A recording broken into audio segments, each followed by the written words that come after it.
전능하사 천지를 만드신 하나님 아버지를 내가 믿사오며 그 외아들 우리 주 예수 그리스도를 믿사오니 이는 성령으로 잉태하사 동정녀 마리아에게 나시고 본디오 빌라도에게 고난을 받으사 십자가에 못 박혀 죽으시고 장사한 지 사흘 만에 죽은 자 가운데서 다시 살아나시며 하늘에 오르사 전능하신 하나님 옆에 앉아 계시다가 저리로서 산자와 죽은 자를 심판하러 오시리라.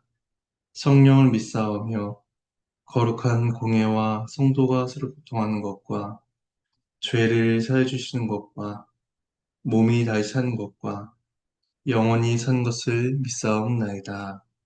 아멘. 예, 찬송가 23장 찬송하시겠습니다.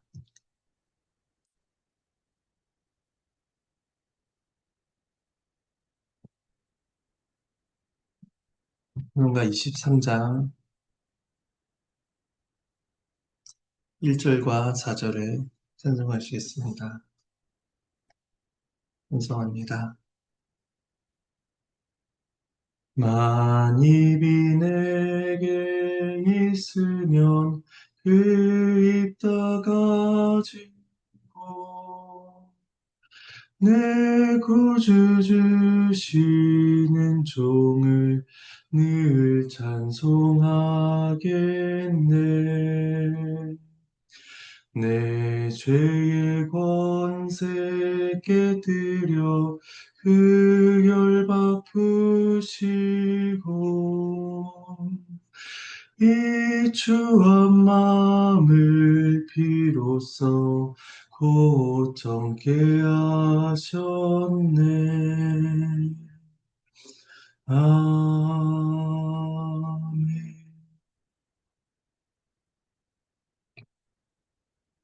우리 잠시 기도하시겠습니다. 하나님의 은혜에 감사를 드립니다. 이 시간 역대한 말씀을 함께 읽으며 주님의 뜻을 구합니다. 우리를 깨우쳐 주시고 주의 뜻을 분별하여 우리의 믿음과 삶에 적용하도록 도와주시옵소서. 이 모든 말씀 예수님의 이름으로 기도드립니다. 예, 오늘 함께 보실 말씀은 역대하 8장 17절에서 9장 12절까지 말씀입니다. 역대하 8장 17절에서 9장 12절까지 말씀 함께 말씀을 나누도록 하겠습니다. 하나님께서 솔로몬에게 약속하신 지혜와 복이 성취되었고 그에 대한 명성이 이방에까지 뻗어나가게 됩니다. 이것은 오늘 본문에 나온 이방인인 두로 왕가의 교역 그리고 스바 여인의 방문을 통해서 증명이 되고 있습니다. 우리는 오늘 말씀을 통해서 하나님의 은혜를 묵상하고 또 하나님께 영광을 올려드리는 시간이 되기를 소망합니다. 먼저 17절과 18절 말씀을 봉독하겠습니다. 그때 솔로몬이 에돔 땅의 바닷가 에시온게벨과 엘롯에 이르렀더니 후람이 그의 신복들에게 부탁하여 배와 바닷길을 아는 종들을 보내매 그들이 솔로몬의 종들과 함께 오빌에 이르러 거기서 금 450달란트를 얻어 솔로몬 왕에게로 가져왔더라. 하나님의 말씀입니다. 솔로몬이 받은 복은 이스라엘 내에서만 아니라 국제관계 속에서도 드러납니다. 솔로몬은 당시 항구 도시였던 에시온게벨과 엘롯을 확보함으로 해상 무역의 기반을 마련합니다. 이에 두로 왕 후람은 배와 바닷길이 익숙한 종들을 솔로몬에게 보내서 솔로몬의 종들과 협력하게 하였습니다. 두로는 이미 지중해 무역의 중심지로서 항해에 숙련된 기술자들을 많이 보유하고 있었던 것입니다. 그 두로 왕은 솔로몬과의 협력을 통해서 이스라엘과의 관계를 더욱 공고히 하고 이를 통해서 안정적인 시장 확보와 경제적인 이익을 얻을 수 있으리라 기대했을 것입니다. 솔로몬과 후람의 종들은 이제 에시온게벨에서 출항하여 금으로 유명했던 오빌로 가서 금 450달란트를 약 15톤의 금을 들여오게 됩니다. 이로써 이스라엘은 무역 왕국으로서의 번영과 국가적인 위상을 점점 더 쌓아가게 됩니다. 이것은 단순한 세속적 번영이 아니라 그들에게 이스라엘에게 약속하신 바를 이루어 가시는 하나님의 신실하심을 보여주는 하나의 증거인 것입니다. 그리고 이런 하나님의 신실하심과 그를 통한 이스라엘의 복은 이어지는 9장의 스바 여왕의 방문을 통해서도 확인이 됩니다. 9장 1절과 2절 말씀입니다. 스바 여왕이 솔로몬의 명성을 듣고 와서 어려운 질문으로 솔로몬을 시험하고자 하여 예루살렘에 이르니 매우 많은 시종들을 거느리고 향품과 많은 금과 보석을 낙타에 실었더라. 그가 솔로몬에게 나와 자기 마음에 있는 것을 다 말하매 솔로몬이 그가 묻는 말에 다 대답하였으니 솔로몬이 몰라서 대답하지 못한 것이 없었더라.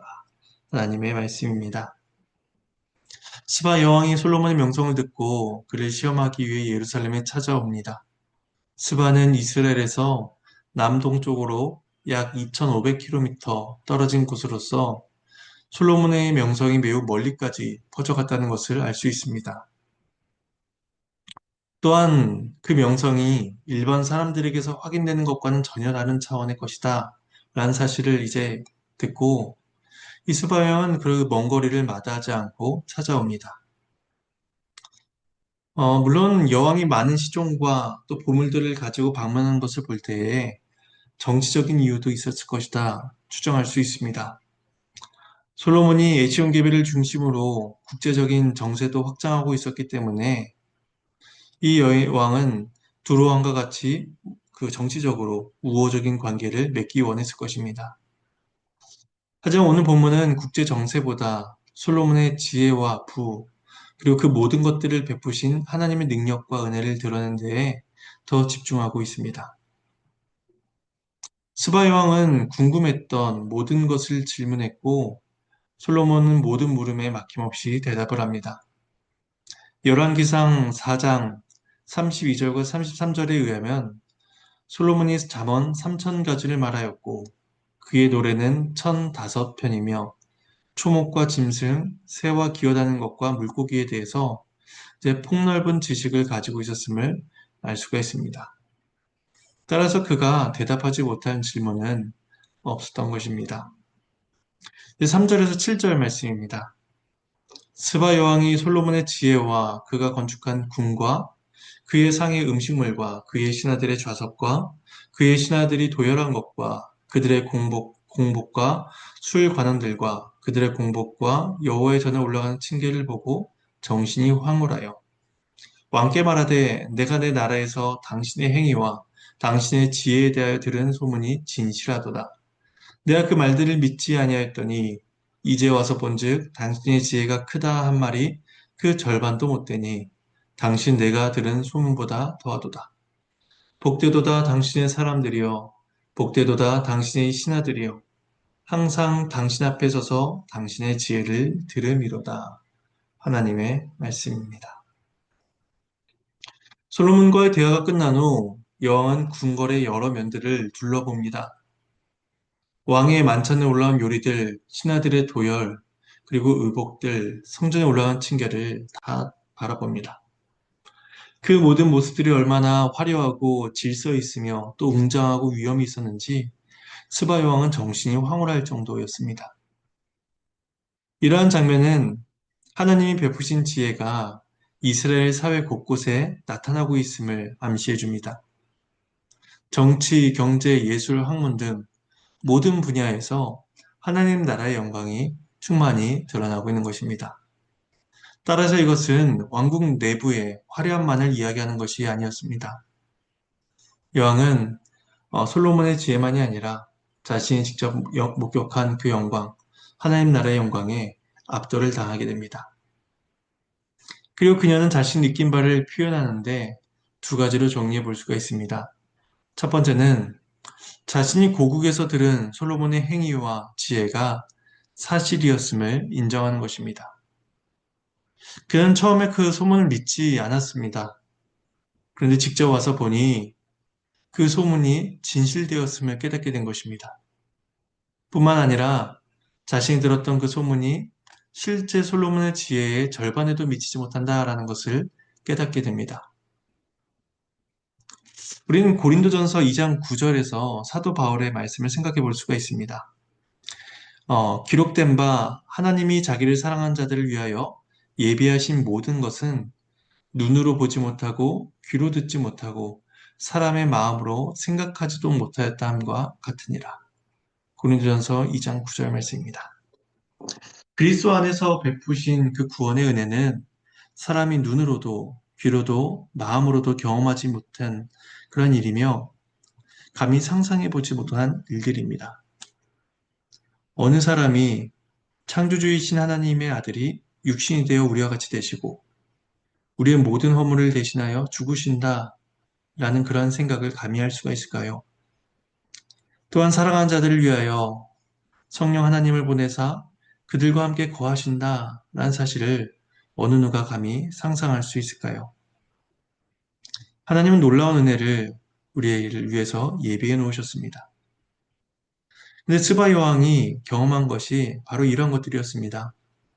하나님께서 솔로몬에게 베푸신 그 은혜는 듣고도 믿지 못할 그러한 광경이었습니다. 그녀의 두 번째 고백은 솔로몬의 신하들이 복되다라는 것입니다. 이런 지혜의 말을 매일 들을 수 있다는 사실, 또 그들의 지혜의 통치를, 권능의 통치를 받을 수 있다는 사실, 그로 인해서 그 신하들이 참으로 행복한 사람이다, 복된 사람이다 라는 사실을 고백합니다. 이 두 가지 고백 후에 이제 이어서 여왕은 하나님을 찬양합니다. 8절과 9절 말씀입니다.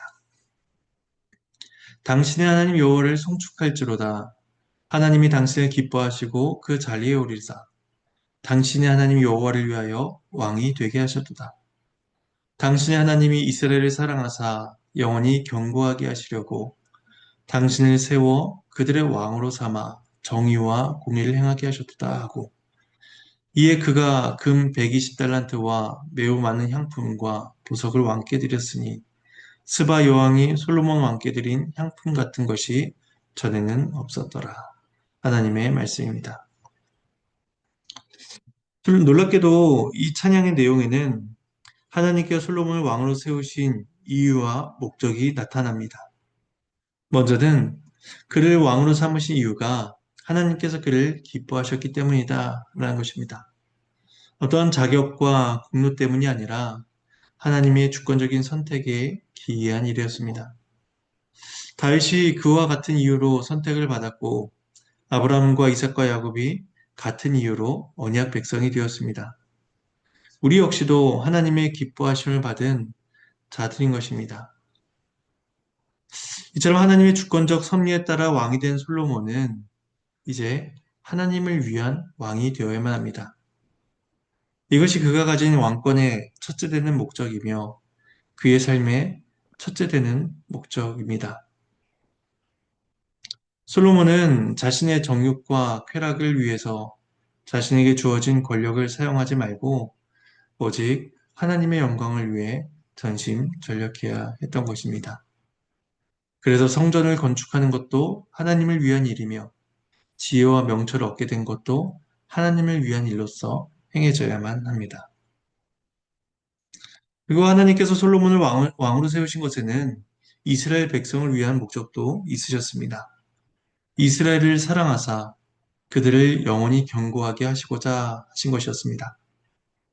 솔로몬은 지혜로운 통치를 통해 하나님의 신실하신 언약이 증거되도록 해야만 했습니다. 이스라엘 향한 하나님의 주권적인 사랑, 하나님의 변함없으심, 하나님의 인자와 자비하심, 이것들을 자신의 통치 속에서 실현시킴으로써 백성들이 언약 위에 견고히 설 수 있도록 돕고 그들을 다스려야만 했던 것입니다. 결국 솔로몬의 왕권은 솔로몬 자신을 위한 개인의 것이 아니라 첫째도 하나님을 위한 것이었고 둘째도 이웃을 위한 것이었습니다. 따라서 이러한 목적을 위해서 솔로몬은 정의와 공의를 행해야만 합니다.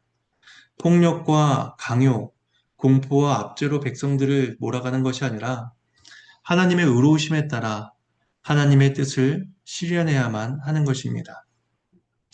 시편 89편 14절은 의와 공의가 주의 보좌의 기초라 인자심과 진실함이 주 앞에 있나이다 라고 말씀하고 있습니다. 주의 보좌의 기초가 의와 공의다 라고 말씀하실 정도로 정의와 공의는 하나님 그분 자신의 속성과 또한 그런 하나님께서 다스리시는 그 나라의 성격을 우리에게 잘 보여줍니다. 마찬가지로 이스라엘의 왕으로서 세움받은 솔로몬은 그러한 하나님의 통치를 온전히 드러내야 될 책임을 부여받은 자였습니다. 솔로몬은 자신을 왕으로 세우신 하나님의 이유와 목적을 이 이방인인 스바 여왕의 입술을 통해서 듣게 되는 놀라운 일을 경험하게 됩니다. 하나님께서 그 여왕을 통해서 솔로몬이 받은 왕으로서의 사명을 다시금 알게 하신 것입니다. 그것은 스바 여왕이 그런 고백을 하게 하신 것은 그녀에게 주신 하나님의 은혜였고 또 솔로몬이 그런 고백을 듣게 된 것도 하나님께서 솔로몬에게 주신 은혜였던 것입니다. 이제 하나님을 송축한 스바 여왕은 많은 금과 향품, 보석을 솔로몬에게 바칩니다. 그녀가 하나님을 송축한 뒤에 예물을 바친 것을 볼 때에 이것은 단순히 외교 관례에 따라 행해진 것이 아니라 하나님께 영광을 올려드리는 것으로서 이루어진 일이다라고 볼 수가 있습니다. 왜냐하면 솔로몬의 능력과 지혜는 모두 하나님으로부터 비롯된 것이기 때문입니다. 그래서 그 여왕은 하나님을 송축하고 또 솔로몬을 세우신 하나님에 대한 영광을 올려드리고 그에 대한 예물을 드리고 있다라고 볼 수 있습니다. 이제 10절과 12절은 이 이야기의 마지막 부분으로서 솔로몬의 부유함에 대해서 다시 한번 언급을 합니다. 말씀을 봉독하겠습니다. 후람의 신하들과 솔로몬의 신하들도 오빌에서 금을 실어올 때에 백단목과 보석을 가져온지라 왕이 백단목으로 여호와의 전과 왕궁의 층대를 만들고 또 노래한 자들을 위하여 수금과 비파를 만들었으니 이 같은 것들은 유다 땅에서 전에는 보지 못하였더라. 솔로몬 왕이 스바 여왕이 가져온 대로 답례하고 그 외에 또 그의 소원대로 구하는 것을 모두 주니 이에 그가 그의 신하들과 더불어 본국으로 돌아갔더라. 하나님의 말씀입니다. 10절과 11절에서는 앞서 8장 17절에서 나왔던 그 후람과의 해상 무역 활동을 통해서 얻게 되었던 물품들이 어떻게 사용되었는지를 덧붙이고 있습니다. 이를 통해서 솔로몬의 영광을 강조하고 있는 것이죠. 솔로몬은 스바 여왕에게 받은 예물만이 아니라 후람과의 교역을 통해서 오빌에서 가져온 금도 있었습니다. 그리고 그 금과 함께 가져온 백단목과 보석도 있었는데 백단목으로는 성전과 왕궁의 층대를 만듭니다. 층대는 건물의 난간을 의미합니다. 그리고 또 백단목으로 찬양을 위한 수금과 비파를 만들기도 하는데 이것은 유다 땅에서는 볼 수 없었던 것들로서 이제 하나님께서 주시는 지혜와 부의 한 면을 잘 보여줍니다. 마지막으로 12절은 스바 여왕과 사절단의 귀국 소식을 기술합니다. 솔로몬은 관습에 따라 여왕에게 답례할 뿐 아니라 여왕이 구한 모든 것을 선물해 줍니다. 이것은 솔로몬의 부와 관대함을 보여주며 풍성하고 한없는 복을 드러내주고 있습니다. 이제 말씀을 정리하겠습니다. 성경은 열방의 민족들이 예물을 가지고 하나님께 나올 것을 노래하고 있습니다. 예를 들어 이사야 60장에서 열방이 주 앞에 나와 예배하는 것들을 말씀하고 있죠. 이러한 모습은 하나님의 영광이 만방에 퍼지고 있음을 보여줍니다. 그리고 그 영광의 실체이신 그리스도께서 이 땅에 성육신하셨을 때에 동방의 박사들은 황금과 유향과 모량을 가지고 와 참된 왕이신 그리스도께 올려드리며 경배했던 것을 우리는 보게 됩니다. 마찬가지로 우리 역시도 매주일 교회로 나와 만왕의 왕이신 그리스도께 영광과 존귀와 찬양을 올려드리고 있습니다. 오늘 말씀은 이방의 왕들이 주 앞에 나와서 경배하는 모습을 보여주고 있지만 이것은 더 나아가서 참된 왕이신 그리스도께 우리가 어떻게 나아가야 되는가 그것을 보여주고 있습니다. 그 시간과 예배가 얼마나 귀하고 복된 것인지를 우리는 기억해야 할 것입니다. 그리고 솔로몬보다 더 크신 우리 주 예수님께 우리는 모든 영광을 올려드릴 수 있어야 할 것입니다. 그 영광이 예배를 통해서 드러나며 또 우리의 삶을 통해서 드러날 수 있기를 간절히 소망합니다. 이제 주님께서 가르쳐주신 기도로 마치겠습니다. 하늘에 계신 우리 아버지여, 이름이 거룩히 여김을 받으시오며 나라가 임하시오며 뜻이 하늘에서 이루어진 것 같이 땅에서도 이루어지이다. 오늘날 우리에게 일용할 양식을 주시옵고 우리가 우리에게 죄 지은 자를 사하여 준 것 같이 우리의 죄를 사하여 주시옵고 우리를 시험에 들게 하지 마시옵고 다만 악에서 구하시옵소서. 나라와 권세와 영광이 아버지께 영원히 있사옵나이다. 아멘.